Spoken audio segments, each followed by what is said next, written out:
ლომის სანაპიროს კაშხალი და 6 კუთხა პავილიონი.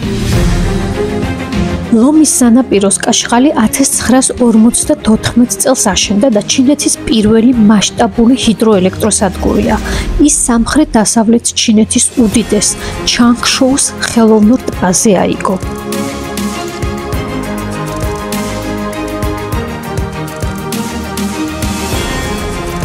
ლომბიჩის კაშხალი ჩინეთში პირველი მასშტაბური რკინაბეტონის პანელური კლდისებრი კაშხალია, რომელიც ასევე ცნობილია როგორც კლდისებრი კაშხალი.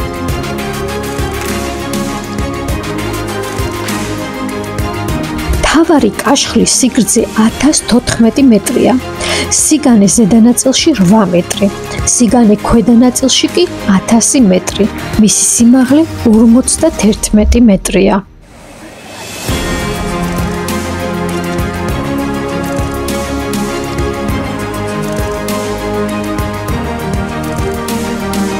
როგორც აგვიხსნეს, კაშხლის შიგნით გამოყენებული ქვების ხარისხის მოთხოვნები უკიდურესად მკაცრი იყო.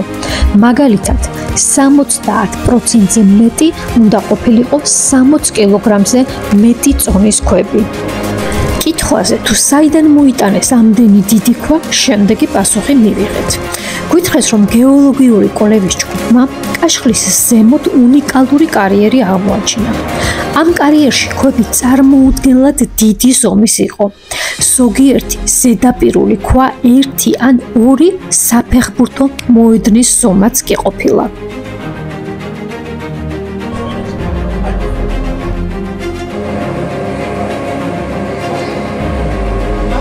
შემიძლია თამამად თქვა, რომ გიგანტური ტურბინებია, აქ გადაღება შეიძლება, თუმცა აუშვეს გამონაკლისი და მოგვცეს საშუალება, რომ გადავიღოთ ეს სისტემები როგორ მუშაობს. დეტალებს კი თვითონ აგვიხსნიან.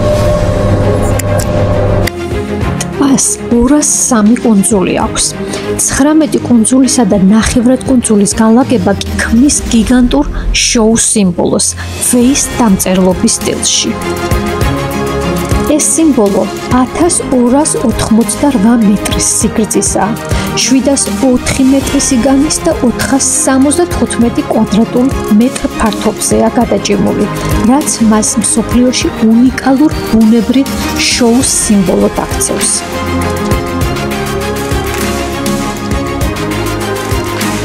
ამ ტერიტორიის შემადგენელი ნაწილია ლურჯი ქვებით გამოკვეთილი ქვის ლომების წყვილი.